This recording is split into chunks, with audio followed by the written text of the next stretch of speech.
Welcome to the equipment section of this course where I'll be talking about what to look for when buying camera gear, and then I'll take you through my bag and show you what I've bought and why I chose to buy it. Now, one of the questions I get asked most is, what should I buy? What camera, what lens, what stabilizer, what computer to edit on? Everyone wants to know what the professionals are using so they can know how to best spend their money. And because I've spent literally hundreds of hours researching and using equipment, I have some pretty good answers to give you today. But when it comes to helping people decide what to buy, I always ask this question first. What do you plan on shooting? Because depending on what types of videos you want to shoot will depend on what camera gear I recommend you buying. So I'm going to go over some different things to look for when buying camera gear to help you decide what's most important to you for the types of videos you plan on shooting. In this video specifically, we're going to talk about the most important piece of equipment, which is the camera body. What camera should I buy? I've compiled a list of my top 7 things to look for when buying a camera. Number 1 is price. What's your budget? Decide how much you're willing to spend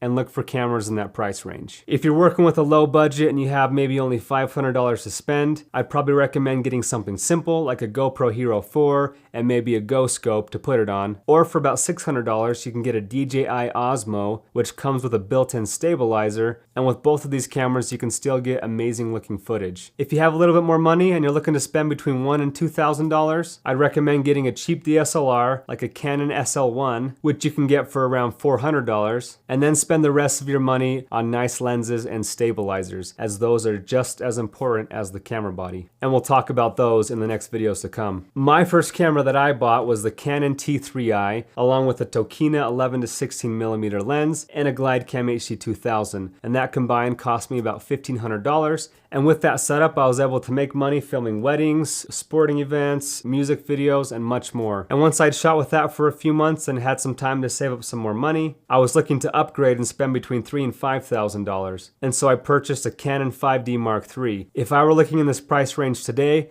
I'd look for a DSLR that could shoot 4K video like a Panasonic GH4 or a Sony a7S II, and again would look to invest in some nice lenses to go along with those. My current budget situation is about $10,000, and so a few months back I bought the Canon 1DC and spent the rest of my money on upgrading to more lenses. Some other cameras I'd recommend in this price range would be the Canon 1DX Mark II, which comes out in April 2016, or the Blackmagic Ursa Mini, which sells for about $7,000 total package, or the Red Raven, which sells for about $10,000 full package. Now, if your budget is even higher, more around $50,000 to $100,000, I'd recommend getting a Red Dragon or a Red Weapon, which will run you anywhere from $50,000 to $80,000. That's what I shot with for the past few years with Devon Supertramp, and it's what they use on a lot of Hollywood films like Spider-Man and The Great Gatsby. So hopefully I'll get there one day. For now, I only rent those kind of cameras when I'm doing bigger productions, but hopefully that gives you a good idea of different cameras and different price ranges that are out there right now that I would recommend buying. The second thing you want to look for when buying a camera is the age of the camera, or when it was released. And this one goes along with being smart with your money. When you find a camera you like, check when it was released. And if it was released several years ago, then check to see if a newer version has come out or is about to come out. You don't want to buy a brand new camera only to have a newer version of that camera come out a week later. So make sure you do some research before buying. Now, if your budget is low, I would recommend buying a used camera because you can get more bang for your buck. That way you can experiment with the camera, see what you like, see what you don't like. And then once you've gotten a feel for what you want in a camera, you can easily resell that for a similar price and go out and buy a brand new camera with a better knowledge of what exactly you want. So decide what's more important to you. Do you want the latest and greatest cameras that are most expensive, or do you want to save money and buy something older or used? The third thing I look for when buying a camera is the resolution. Resolution means the overall quality and size of your image,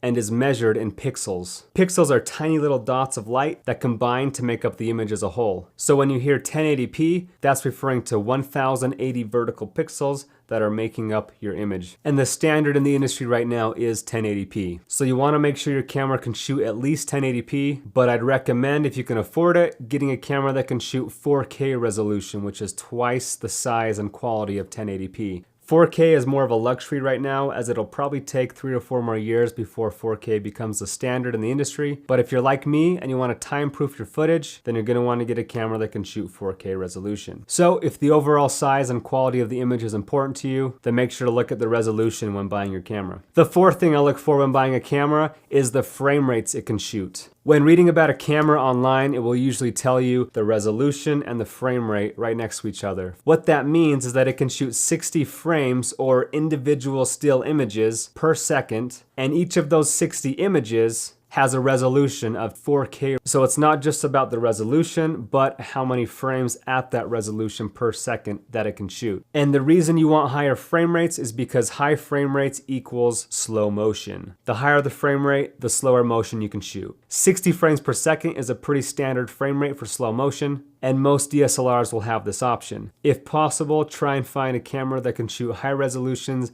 and high frame rates.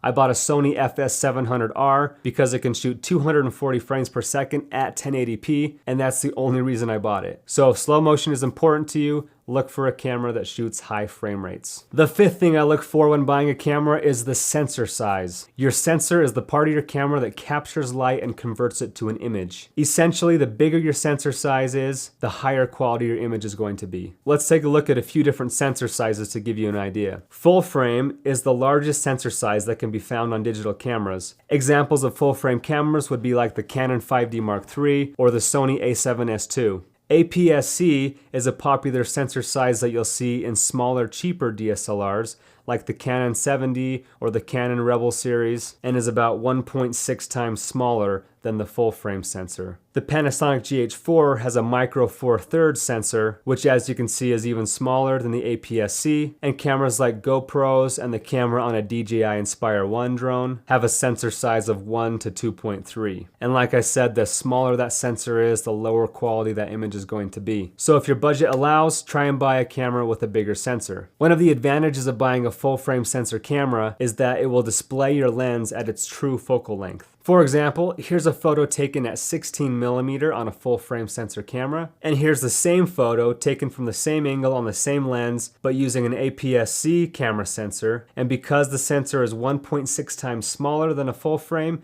it will crop in on the image by 1.6 times, making the image appear like it was shot on a 25mm lens. So if you buy an APS-C sensor camera, and you still want to get a wide perspective view that you can get with a 16mm lens on a full frame camera, then you have to buy a 10mm lens, times it by 1.6, which will give you the equivalent of a 16mm lens and give you the same field of view. So be aware that your sensor size is going to affect the quality of your image and determine the focal length of your lens. The sixth thing I look for when buying a camera is light sensitivity. This refers to how well your camera can shoot in low light situations and is measured by ISO. The higher you can put your ISO on your camera, the better it's going to be able to see in low light. When you raise your ISO, it makes your image brighter. However, it also makes the image grainier and lower quality. So, for example, my T3i could only shoot up to 6400 ISO. And when set to its max capacity, it looks super grainy and low quality. With my Canon 5D Mark III, when set at 6400 ISO, it looks a lot better than my T3i. And then my Canon 1DC, when that's set down to 6400 ISO, it looks even better than my Mark III. So if that's something that's important to you, make sure you check the camera's light sensitivity or its ability to shoot in low light situations. And the last thing I look for when buying a camera is the ergonomics. This refers to the general shape and size and weight and functionality of the camera. Is it shaped weird? Is it heavy? Is it going to fit on your stabilizers? Is it sturdy? Is it durable? Is it weatherproof? Is the screen big enough? Can it flip out? Do you want it to flip out? Are the buttons in a good order, in a good place? Do you like the menu, the way it's set up? These are all little things, but they can have a big impact on deciding whether or not you want to buy a camera. And generally, different brands of cameras will have different strengths and different weaknesses in these categories. For example, a few months back, I considered buying a Blackmagic Ursa Mini, but after realizing that it's a little too heavy and too long to fit well on a glide cam or a 3-axis gimbal, I realized it wouldn't work very well for my style of run and gun filming. So instead, I bought a Canon 1DC, which is much smaller, much lighter, and it shoots a lot better in low light situations. But it doesn't shoot as high a resolution or as high of frame rates. So when buying a camera, it's always a trade-off. You have to pick and choose which attributes, which features are most important to you, and follow these simple guidelines to help you buy your next camera. If you guys have any further questions about what to look for when buying a camera, please let me know.